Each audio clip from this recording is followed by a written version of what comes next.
So I'm going to talk to you about writing the visiting team report from my experience. But first, I just want to say to you, I'm really glad that a lot of you are practitioners. And as a practitioner myself, I regard this as a really good business investment. Because the better the students are that come into our offices, the better off we are. And first of all, there's no one way to accomplish what we do on site. Every site visit is different. And I like to think that writing the VTR effectively comes from having a good team and having good team discussions. I think you've been hearing that all day. So for many of us, we arrive on site, we've never met each other. And one of the first things you start to do to get to know each other is play 6 degrees of separation, right? Who do you know? And I used to always be asked if I knew a person from the city I'm from. And one time this woman said to me, I love reading his reports as a reader, because when I read them, I feel like I'm writing the school with him. And so I think that if we can do that in our VTRs, then we make the Accreditation Commission's job a whole lot easier. So we're visual people, aren't we, as designers? And that's great. We're good at finding the evidence. But we may not feel confident about writing about the evidence. But believe me, it'll get easier. And that University of Austin template is a really good start. It's a good thing to use that language. Whenever you're stuck, go there. It'll give you some language. And don't be afraid to let your team chair know how you like to write. Some people don't like to write as a group. And so you need to express that. And if you like to write as a group, say that. Sometimes you'll find in the work sessions, you might work half of it writing individually and then come together an hour later or something like that. So let your team know what you want to do. So the process for writing the VTR, I think it begins before you leave home. When you get the PAR, I like to read it through to get a sense of the school. And then a few weeks later, I like to read it with my Post-its and my pens and my paper, and I make notes of possible questions for the interviews and any concerns that I might have. And I also like to note anything that the school thinks is special. That's really good icebreaker when you get on site. You know, you need to make them feel comfortable, because of course, the more comfortable they feel, the more information you'll get from them. So, you know, just trying to get special things. If there's a special project described that's not actually part of their curriculum, but there's something special they're working on, that's a good thing to bring up. I like to cross-reference that PAR. We talked about the matrix. Sometimes the PAR text and the matrix don't always agree. So in the little notebook we get, you know, we'll get that blank notebook. I'll write down both. I write down the matrix information and I write down the information from the text if there's additional information in there that's not in the matrix. Because it does make it easier for you on site if you've done all that ahead of time. But you have to do what works for you. And we've talked about dividing up the standards, and I think that your teacher will get in touch with you about this. And divide and conquer works as long as you make sure you get the whole picture. So I actually like to go through every project. I focus on the standards I'm writing about, but I begin at the beginning of the program, and I review all of the student work in sequence. Now, you can do it in any order you want. Sometimes you'll start with the last project just to see where they're at, and that can be very effective to give you an idea of where the school is heading to. So as I go along, I've got my notebook and I've also got a pad of paper, and I'm writing notes on everything that I'm seeing, not just what my standards are.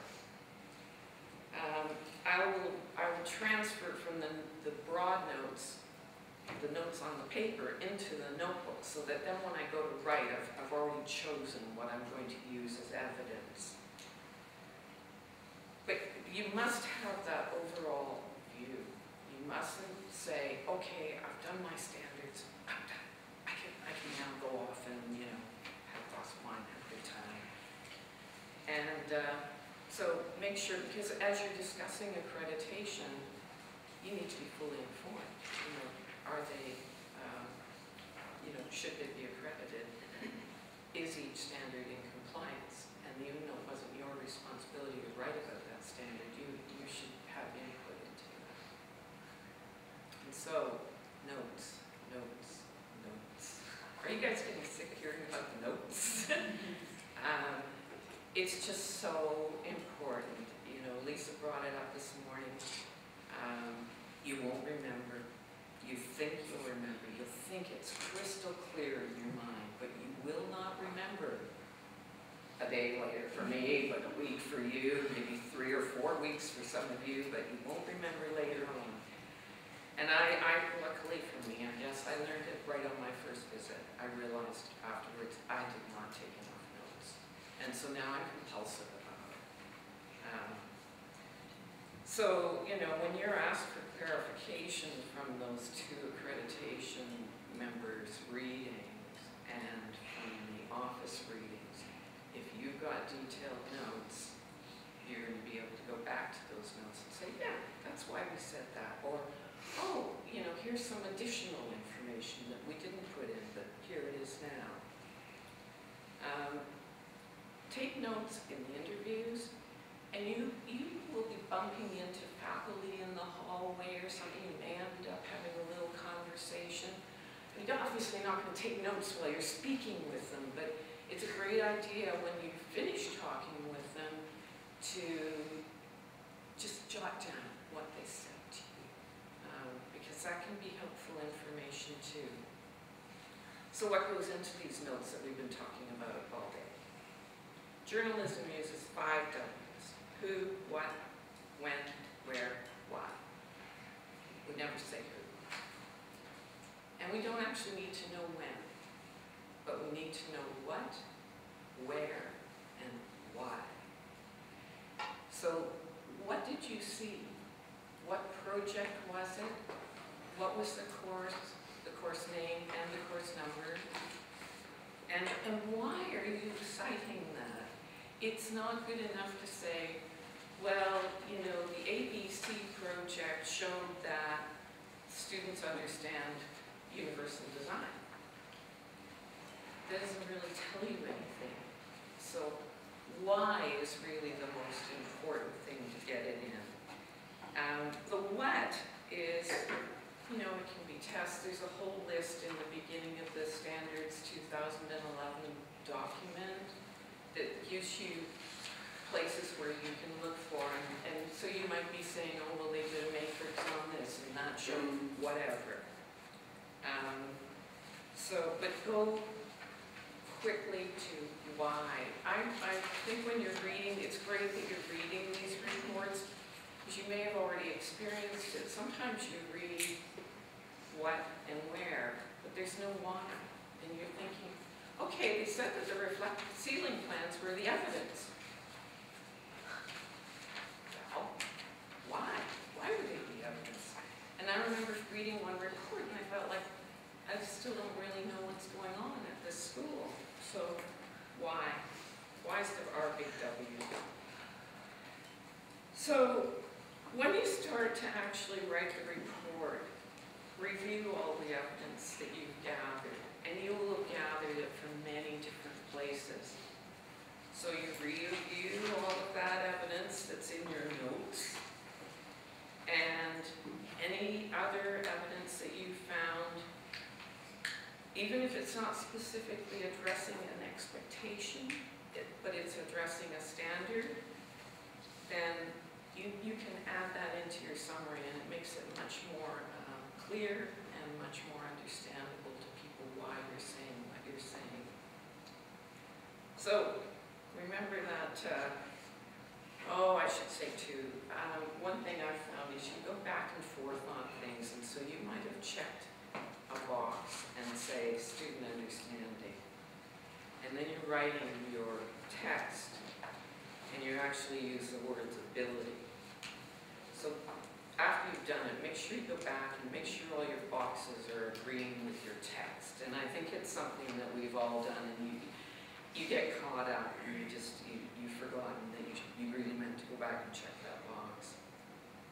So remember that good advice from the Red Queen and Alice in Wonderland: begin at the beginning and go on until you come to the end, and then stop. The executive summary needs an overarching statement of how the program is addressing the standard. And then you need to describe the learning experiences of the students. Where is the standard topic introduced? Describe projects and tasks that build on and expand the learning experiences required to meet the standard. And describe what evidence relates to specific expectations and why it's meaningful. And then describe the final outcome of the learning experience as it relates to the standard. You don't need to inundate the reader with a ton of evidence, but make sure that you have enough that your conclusions are obvious. And you also don't need to mention every expectation individually, as long as you're addressing the whole standard. You do need to address all of the expectations that are considered strengths and weaknesses. Why is something a weakness? Is it not taught at all? Is it barely addressed? Is the knowledge inconsistently applied? Or is there inconsistency in quality that you're seeing errors in quite a bit of the work, and therefore it's a weakness? Is it below the level of expectation? So it's a weakness if it's understanding, but ability was expected. It's a weakness if it's they're aware of it, they've heard of it, they know it, but they don't really understand it. It's a weakness. And then the happier ones, why is something a strength? You know, they're doing it everywhere. It's pervasive throughout the program. And you've got so much evidence that you're having to pick and sort through it because you can't put it all in. Then you know you've got a strength on your hands. So again, make sure that you've documented all of those positive things that you've seen. And be very careful of your language. Megan mentioned it earlier. You know, don't be careful. It's just facts. Don't be inflammatory. Don't use superlatives. You know, it was the best student work I ever saw. You could say it was, you know, competent student work because blah, blah, blah, blah.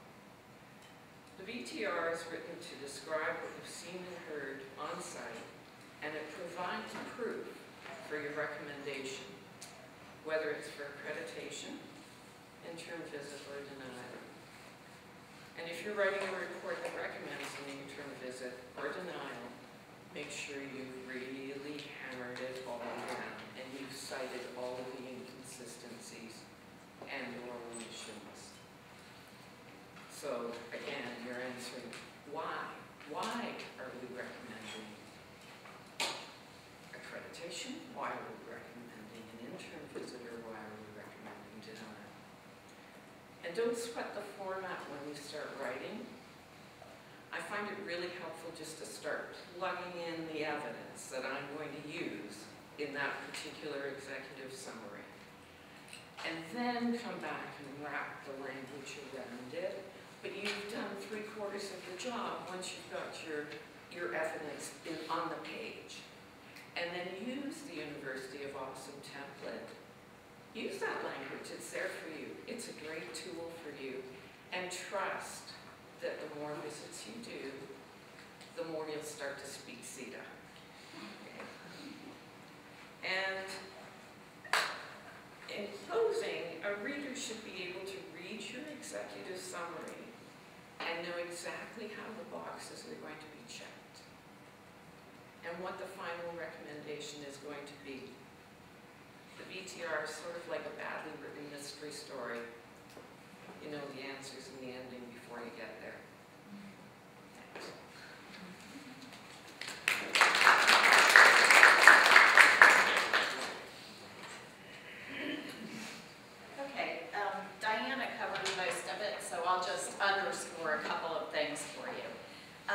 first thing I would say is establish at the beginning with your team chair and your team whether you are a writer or a bullet list maker. Not everybody is a writer. And it's completely okay to have somebody writing the report as long as you're gathering the evidence, contributing to everything, and so on. But don't get hung up if you don't feel comfortable writing.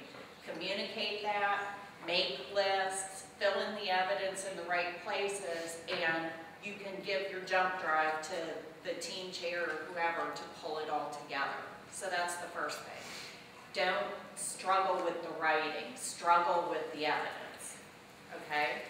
The other thing is, I would say write as you go. If you have standards 1 through 5, go through, be checking them off as you find things and plugging things in right there. It doesn't have to be complete sentences or any of that, but get it recorded. Be specific. I would come up with a format for your little booklet that you're carrying around documenting evidence. Always write the project name, the course name, and the course number, because you will, after you've looked at the whole display and you go back and you start writing, you won't remember where you saw that restaurant project. So be very specific when you're taking your notes, and it'll make plugging it into the Word document a lot easier. And really, you want to tell a story when you're making that executive summary. Overall, you make kind of an overall statement. Overall, the students communicate effectively, whatever the standard happens to be. Then tell the story. Beginning in the first semester, they do this and this and this. In this class, they then do this and this and this. And then they do this and this and this. How does that get built upon? Tell the story how the program does it. Some of it will be reiterating the expectations, and some of it may be stuff that's not in the expectations. But that's how that program is delivering that standard. And then at the end, sum it all up. So, you know, the program is in compliance with this, or the program is therefore in partial compliance with this, just based on the evidence you just gave. Okay, so it's really important to be specific, provide the specific examples that address the general standard and then where that led you to. You want to lead the reader along with you, and therefore we conclude this. And the last thing that I'll say is make sure you talk about the work in the courses.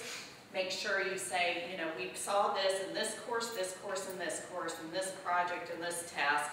And it was confirmed in the interviews with the students, or we asked the faculty about this and they told us to look here, and then when we talked to the students, tell the whole story, because you're the ones who are there and you're the ones that know what process you went to come to the final conclusion. So just tell exactly what you did.